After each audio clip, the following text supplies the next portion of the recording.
Halo teman-teman, jumpa lagi bersama Asiri, alur singkat cerita film. Bagi kalian yang sedang bingung mencari film, kami akan sajikan alur cerita film apa saja yang membuat kalian semakin tegang dan bergairah. Film yang akan dibahas kali ini berjudul Serpico yang dirilis pada tahun 1973. Film ini terinspirasi dari kisah nyata, bercerita kisah polisi jujur yang berani membongkar praktek korupsi rekan sesama polisinya. Daripada membuat kalian semakin penasaran, langsung saja ke alur ceritanya.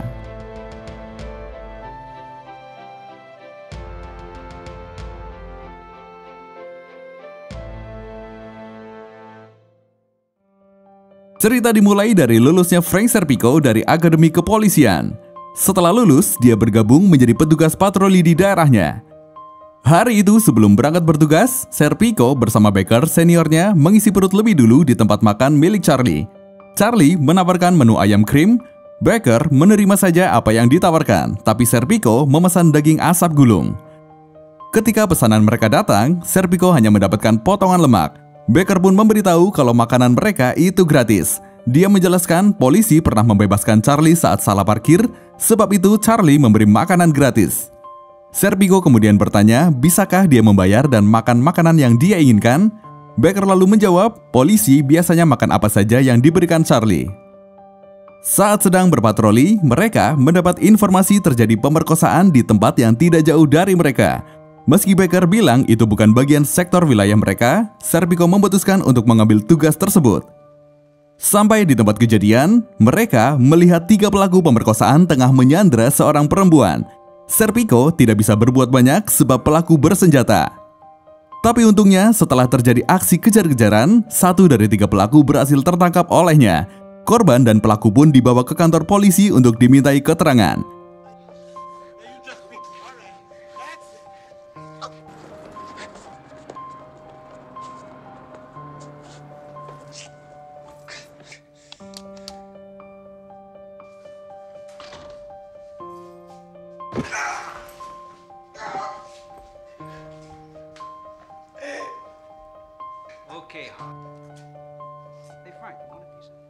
Melihat pelaku yang masih di bawah umur babak belur setelah diinterogasi, Serpico meminta waktu 5 menit pada petugas untuk berbicara dengannya. Serpico membelikan segelas kopi dan perlahan membujuk agar anak tersebut mau memberitahu identitas 2 pelaku lainnya. Berdasarkan ceritanya, anak tersebut hanya ikut-ikutan. Malangnya, dia yang tertangkap padahal tidak melakukan apa-apa. Serpico berkata tak ada untungnya menyembunyikan 2 identitas pelaku yang lain, sedangkan dia sendiri akan dipenjara atas tuduhan menculik, sodomi, dan pemerkosaan. Berkat itu pun Serpico mendapatkan 2 nama tersebut. Saat melihat 2 pelaku lainnya di taman sekolah, Serpico meminta izin untuk menangkap mereka. Namun Serpico dilarang ikut campur karena kasus tersebut bukanlah tanggung jawabnya. Merasa tak bisa membiarkan begitu saja pelaku yang ada di depan mata, Serpico akhirnya tetap menangkap mereka. Setelah dibawa ke kantor polisi, 2 tangkapan Serpico tersebut diambil alih petugas yang lain. Serpico tidak diizinkan mengurus tangkapannya sebab telah meninggalkan pos, meninggalkan jalan, masuk halaman sekolah tanpa izin, dan juga penangkapan tersebut dilakukan oleh petugas patroli bukan polisi yang bertanggung jawab atas kasus. Serpico diminta bersyukur laporannya ditulis telah membantu dalam penangkapan sehingga dia hanya mendapat peringatan. Tak lama dari hari itu, diumumkan akan diadakannya pendidikan pengenalan sidik jari yang diperuntukkan bagi petugas patroli yang ingin masuk Biro Pengenalan Kejahatan atau BCI yang merupakan jalan untuk mendapatkan lencana emas detektif. Singkat cerita, beberapa tahun kemudian, Serpico sudah menjadi bagian BCI dan terlihat tengah sibuk memeriksa sidik jari di mejanya. Cukup lama Serpico bergabung di BCI, namun dia belum juga diberikan lencana emas detektif. Suatu hari dia menemui Kapten McClane untuk membicarakan tentang nasib karirnya di BCI sebab beberapa polisi jelas tidak menyukainya. Serpico ingin dipindah tugaskan, namun dia tidak ingin kembali menjadi polisi berseragam.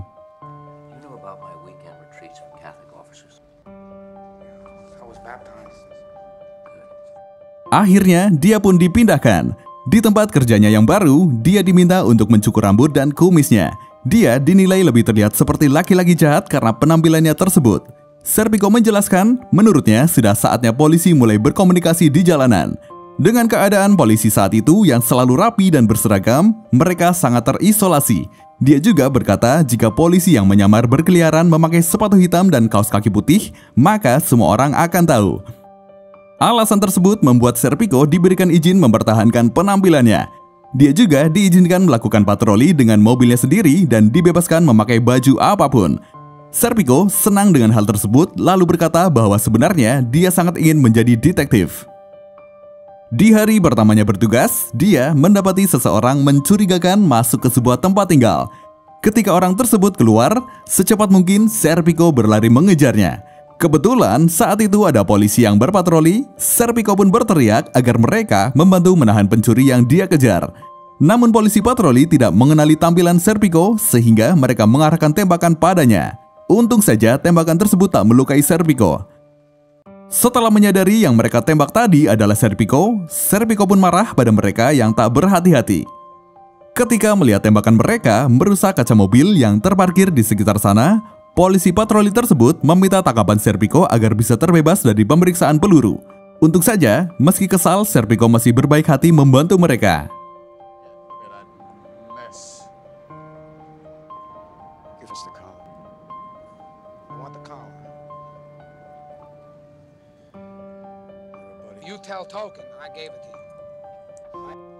Suatu hari, Serpico mengikuti pelatihan mengenali tersangka kasus narkoba. Semua peserta pelatihan dikenalkan dengan rokok marijuana yang disebut sebagai reefer, stick, roach, dan joint. Polisi yang ikut pelatihan sengaja dikenalkan dengan rokok marijuana agar mereka tahu bagaimana bentuk dan reaksi penggunanya. Di sanalah Serpico bertemu dengan polisi yang bernama Bob. Selesai pelatihan, Serpico akan kembali ke markas polisi berseragam, sedangkan Bob akan bertugas dengan Departemen Penyidikan Wali Kota bersama para pasukan detektif atau polisi berlencana emas. Serpico yang sejak lama menanti mendapatkan lencana emas pun merasa iri. Bob berkata dia memiliki tugas untuk membangun koneksi dengan orang-orang yang mungkin bisa membantu. Dia pun mengajak Serpico bekerja sama. Menurut dia, jika naluri berpolitiknya dan naluri Serpico untuk tugas di jalanan disatukan, akan sangat membantu dalam membersihkan kota. Tapi Serpico tak menanggapi serius perkataan Bob. Malamnya saat Serpico melakukan tugas malam, dia mendapatkan amplop berisi uang dari seseorang tak dikenal yang bernama Jewis Max. Serpico memikirkan baik-baik apa kiranya maksud orang yang mengiriminya uang. Dia lalu memberitahu hal tersebut kepada Bob. Serpico merasa takut dan ingin melindungi dirinya sendiri. Bob lalu menyarankan untuk menemui Inspektur Kellogg. Dia adalah polisi peringkat 2 di seluruh departemen penyelidikan. Bob juga memberitahu kalau Inspektur Kellogg merupakan polisi paling jujur yang dia kenal. Bukannya membantu, Inspektur Kellogg menganggap Serpico telah melakukan hal yang bodoh sebab menerima amplop dari seseorang yang tidak dikenal. Serpico kemudian berkata, bagaimana dia tahu isinya jika tidak diterima. Dia lalu bertanya apa yang harus dia lakukan. Inspektur Kellogg menjawab, Serpico bisa memaksanya memasukkan kasus tersebut ke komisaris penyelidikan yang akan menyeret Serpico ke depan dewan juri.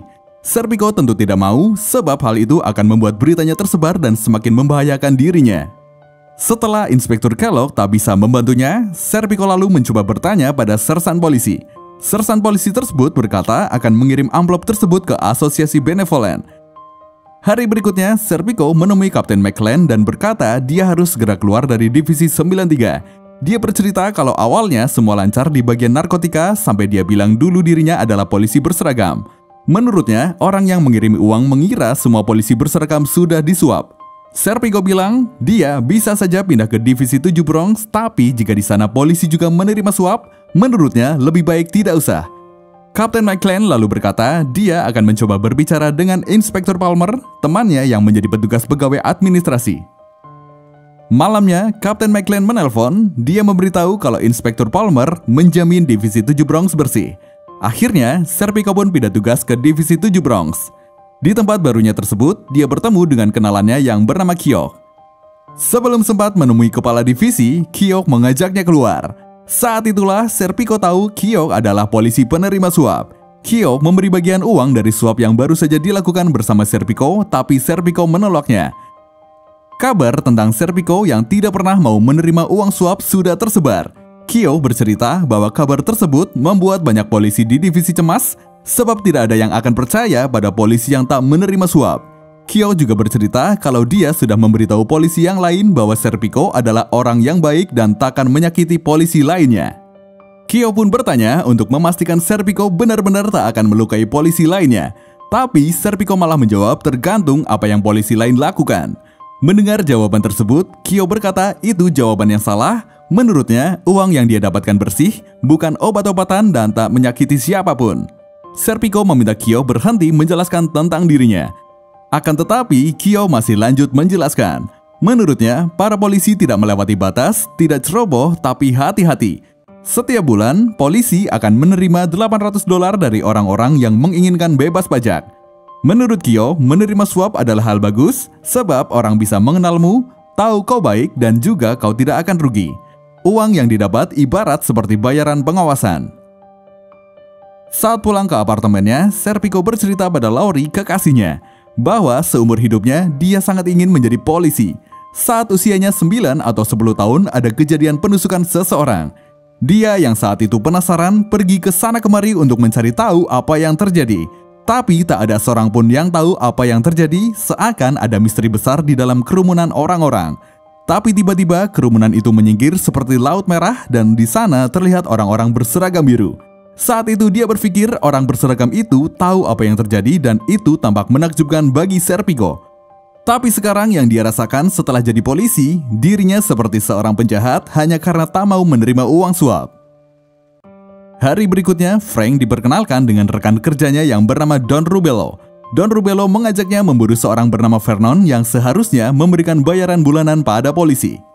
Don Rubello memberitahu mengumpulkan uang dari orang-orang untuk diserahkan ke divisi adalah tugas mereka. Hal itu jugalah yang dilakukan oleh Kyo. Tak lama kemudian, Don Rubello melihat Vernon.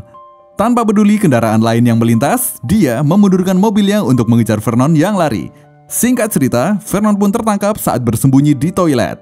Dia diperlakukan kasar oleh Don Rubello agar segera memberikan uang sebesar $300. Don Rubello memperlakukan Serpico dengan baik meskipun sudah mendengar berita Serpico tidak menerima suap. Dia juga tetap menyimpan uang bagian Serpico bila saja nanti Serpico berubah pikiran.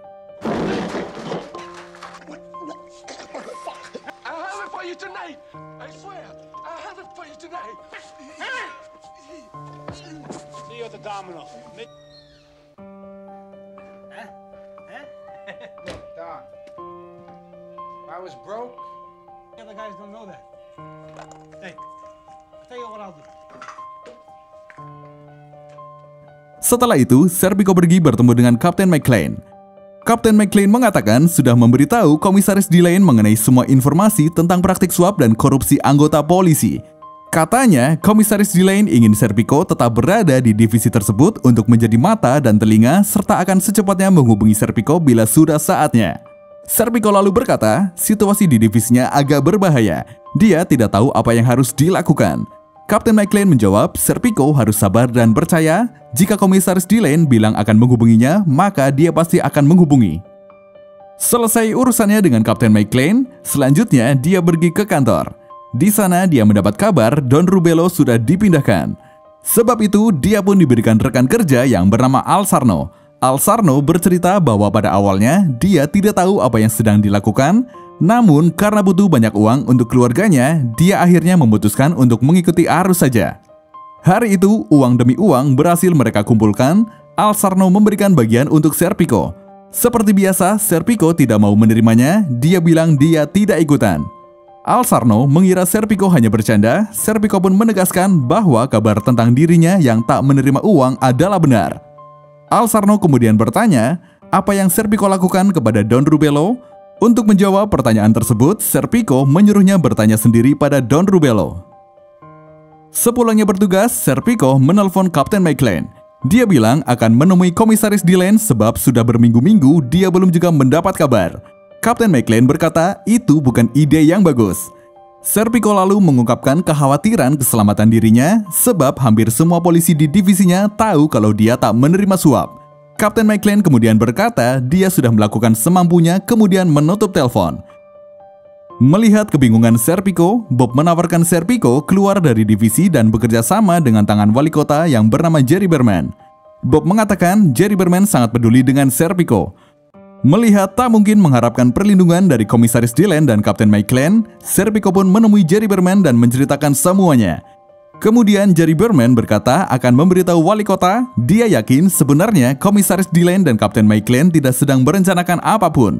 Untuk sesaat, Serpico sangat senang. Hingga setelah beberapa hari, Jerry Berman memberitahukan dia tak bisa menangani masalah tersebut. Adanya prioritas lain membuat wali kota tak bisa membantunya. Selain itu, wali kota juga tak bisa berseberangan visi dengan polisi.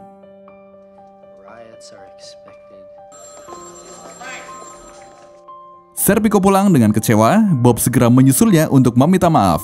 Saat itu, Serpico menganggap omongan Bob tentang koneksi orang-orang besar hanyalah omong kosong.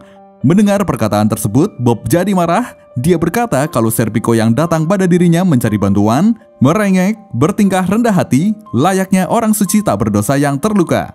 Tapi setelah berusaha membantu, Serpico menyalahkannya hanya karena orang kenalannya tak mau terlibat. Meski begitu, Bob menawarkan rencana lain. Dia menjelaskan mereka bisa berbicara kepada komisaris penyelidikan atau berbicara pada kenalannya di New York Times. Serpico tak percaya. Menurutnya, setiap kali dia berbicara dengan kenalan Bob, 20 orang yang lain akan mengetahuinya yang mana akan membuatnya semakin tidak aman. Hari berikutnya, Serpico bertemu dengan para polisi di Divisi 7 Bronx. Mereka semua menanyakan apa yang sebenarnya terjadi pada Don Rubello. Serpico pun menjawab, seperti biasanya, dia hanya tak mau menerima uang dan Don Rubello menyimpan uang bagian miliknya. Mulai saat itu, Kyo dan polisi lainnya sepakat akan menagih uang sendirian tanpa ada pembagian. Kyo berkata pada Serpico akan mengembalikan uang yang dipegang Don Rubello dan Serpico bisa mulai melakukan hal yang sama dengan mereka. Serpico bertanya, kenapa dia harus mulai melakukan itu? Salah satu di antara mereka berkata, Serpico bisa menyumbangkan uangnya untuk amal bila tak mau. Karena Serpico tetap tidak mau, jatah tugas penagihan Serpico pun akhirnya akan dibagi-bagi oleh mereka. Serpico terus berpikir mencari cara untuk membersihkan praktek korupsi pada polisi-polisi. Dia sangat berharap bisa melakukannya sendirian, tapi sayangnya tidak bisa. Di balik keinginannya untuk membersihkan praktek korupsi, ada ketakutan besar yang dirasakan Serpico mengenai keselamatan dirinya yang membuat dia terlihat kacau. Tekanan-tekanan itu jugalah yang membuatnya mudah tersulut emosi. Tapi Serpico tetap mencoba melakukan pekerjaan normalnya sebagai polisi. Lewat informasi yang dia dapat dari jalanan, dia berhasil menangkap Corsaro, seorang anggota mafia Italia yang tengah mengambil uang transaksi pengedaran narkoba. Serpico menangkapnya dan membawanya ke kantor polisi untuk diperiksa. Namun, di kantor polisi, orang tersebut mendapat perlakuan baik layaknya teman sendiri oleh anggota polisi lain. Tidak peduli bagaimana orang melihatnya, Serpico tetap lanjut memeriksanya sesuai prosedur. Serpico sempat marah karena perintahnya tidak dituruti oleh Corsaro. Polisi lain berusaha menghentikannya tapi tidak bisa. Tak lama setelah dia mengurung Corsaro, datanglah petugas administrasi memberikan laporan catatan kriminal milik Corsaro. Serpico kemudian menunjukkan pada semua polisi di ruangan kalau Corsaro pernah dipenjara selama 15 tahun karena membunuh polisi. Selanjutnya, Serpico melakukan pertemuan lagi dengan Kapten McClane. Di pertemuan tersebut, dia bilang secepatnya harus keluar dari Divisi 7 Bronx meskipun harus menjadi polisi berseragam lagi. Serpico merasa tidak bisa lagi ikut permainan polisi-polisi di divisinya. Dia juga tidak bisa terus menunggu kabar dari Komisaris Dillane yang entah akan datang atau tidak, padahal sudah lama sekali dia menunggu. Kapten McClane marah, dia menganggap Serpico akan menghancurkan rencana jika melakukan hal itu. Tapi Serpico tidak peduli, menurutnya tidak ada tempat lain untuk dia pergi selain dengan pindah ke divisi lain. Kapten McClane meminta Serpico tidak macam-macam dan menunggu saja kabar darinya. Serpico pun berkata dia sudah menunggu 1,5 tahun dan tak bisa menunggu lagi lebih lama. Ketika kembali ke kantor, Serpico mendapat perintah untuk menemui Inspektur Palmer. Ternyata selain Inspektur Palmer, ada Inspektur Daly dan Inspektur Gilbert yang menunggu. Mereka adalah polisi dari unit penyelidik rahasia komisaris. Inspektur Palmer berkata dirinya ditelepon oleh Kapten McClane dan diberitahu mengenai tuduhan Serpico. Serpico pun ditanya mengenai selama berbulan-bulan dia tak memberitahu mereka. Serpico pun menjawab, dia belum pernah bertemu dengan si pengirim uang. Selain itu, Kapten McClane memberinya informasi kalau Inspektur Palmer bilang Divisi 7 Bronx sangat bersih. Inspektur Daly lalu berkata, polisi jujur di sana bukan hanya Serpico, karir mereka selama ini bersih. Dan mereka tidak mendengar kabar apapun tentang Serpico, padahal mereka dari unit penyelidik rahasia komisaris. Serpico cukup bingung dengan hal itu, dia bilang Komisaris Dillane seharusnya sudah tahu semuanya sejak awal. Karena ingin menanyakan banyak hal, mereka bertanya apakah Serpico mau bekerja sama untuk membantu mereka mengetahui apakah ada dasar untuk dilakukan penyelidikan. Serpico berkata mau bekerja sama sampai titik tertentu sepanjang dirinya tak terlibat. Setelah mempelajari situasinya dari Serpico, ketiga inspektur tersebut menemui Komisaris Dillane. Mereka menyampaikan pendapat kalau apa yang terjadi pada Serpico pantas untuk dilakukan penyelidikan.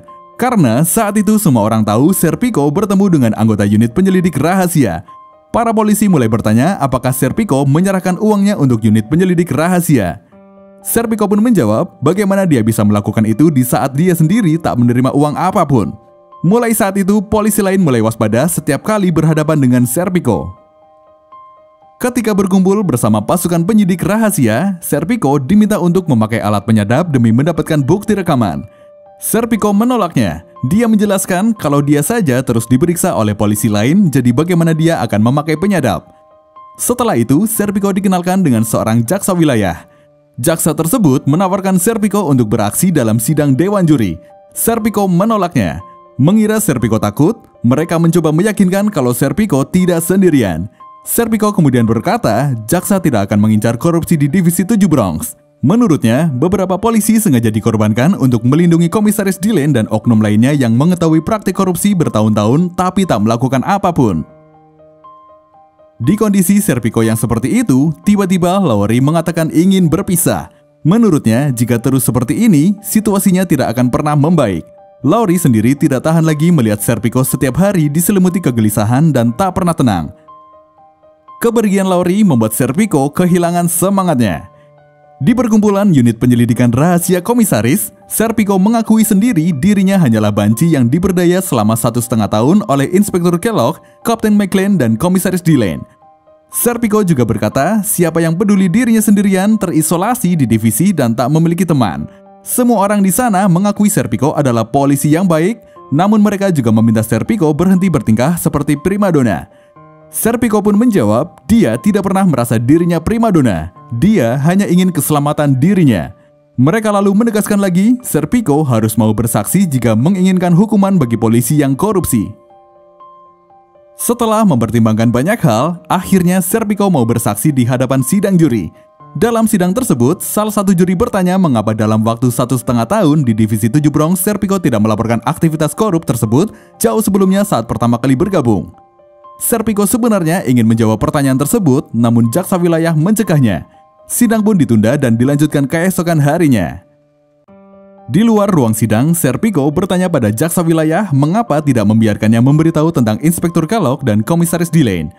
Jaksa wilayah menjawab Serpico tidak bisa menuduh orang tanpa bukti yang kuat. Serpico menganggap itu hanya omong kosong. Dia menganggap jaksa wilayah hanya ingin membuatnya terlihat bodoh di hadapan juri. Menurutnya, mana mungkin praktek korup di kalangan polisi bisa terjadi tanpa seorang pun yang tahu. Jaksa wilayah berusaha menjelaskan sebaik mungkin agar Serpico mengerti dan memberitahu kalau dia sudah mengatur pemindahan untuk Serpico ke divisi lain. Setelah itu, jaksa wilayah menemui Komisaris Dillane. Dia meminta agar Serpico diberikan lencana emas detektif agar semakin menguatkan posisi Serpico. Tapi sayangnya, Komisaris Dillane tidak mau melakukannya. Hari itu, Serpico pergi ke kantor divisi barunya yaitu Manhattan 8. Kehadirannya disambut sinis oleh polisi di sana, mungkin karena berita Serpico menjadi saksi di sidang juri sudah sampai di telinga mereka. Serpico melapor kedatangannya kepada Inspektur Lombardo yang merupakan ketua divisi sekaligus yang akan menjadi rekan kerja Serpico di sana. Inspektur Lombardo adalah polisi jujur seperti Serpico, sebab itu dia senang kedatangan orang yang bisa dia percaya. Di tugas pertama mereka sebagai rekan, mereka menangkap kelompok yang mengakui telah membayar polisi Manhattan 8. Setelah diselidiki, rupanya para polisi Manhattan 8 bekerja sama dengan pensiunan polisi untuk menagih uang pada para penyuap, sehingga polisi yang masih aktif tambah bersih dari praktek korupsi tersebut.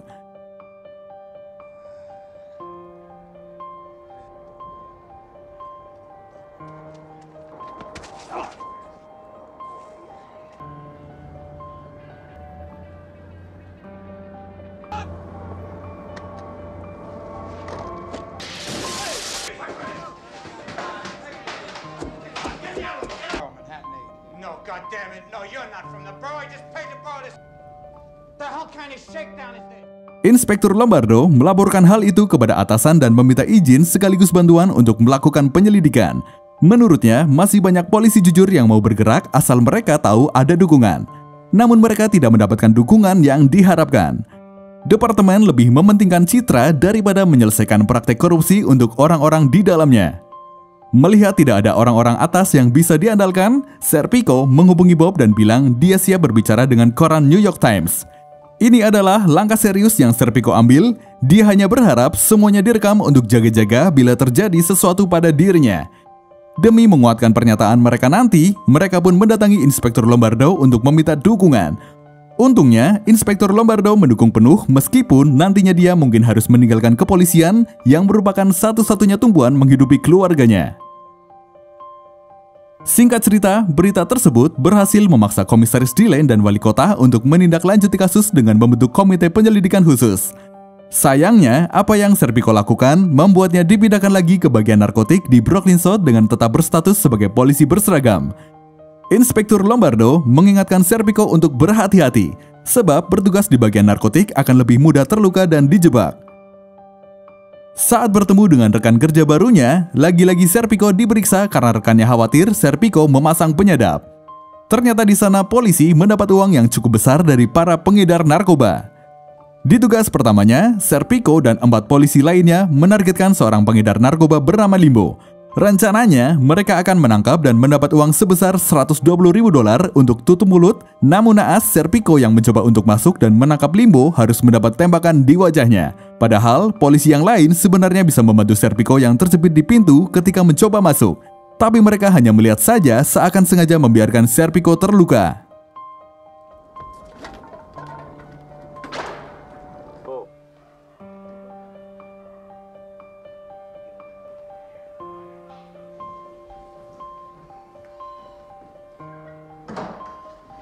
All right, let's get Limbo. Julio, you all right, baby? Yeah, I got him.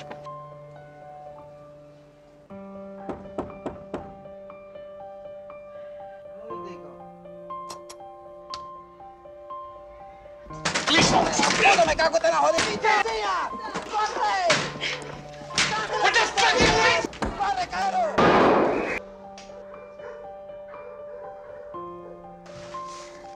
Serpico pun dilarikan ke rumah sakit. Untung saja peluru tidak mengenai otaknya. Hingga saat itu, Serpico masih dianggap musuh oleh polisi-polisi yang lain.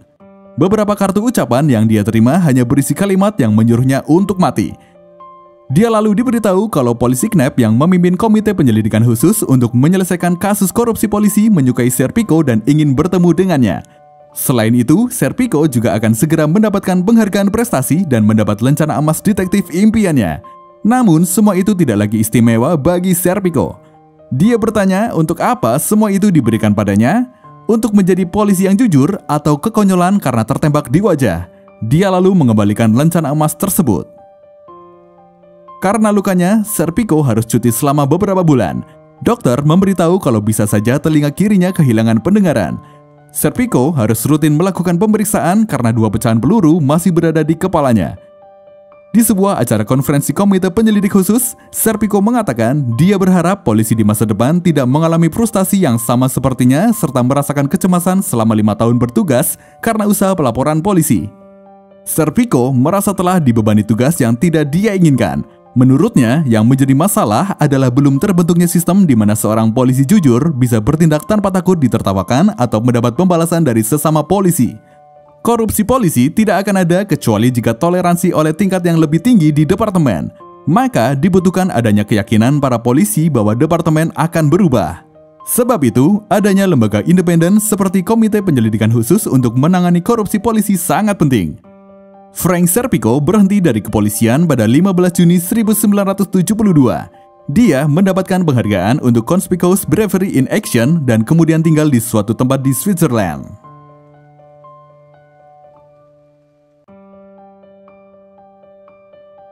Seperti itulah kisah tentang polisi jujur yang berani membongkar praktik korupsi rekan sesama polisinya. Terima kasih dan sampai jumpa di alur cerita selanjutnya.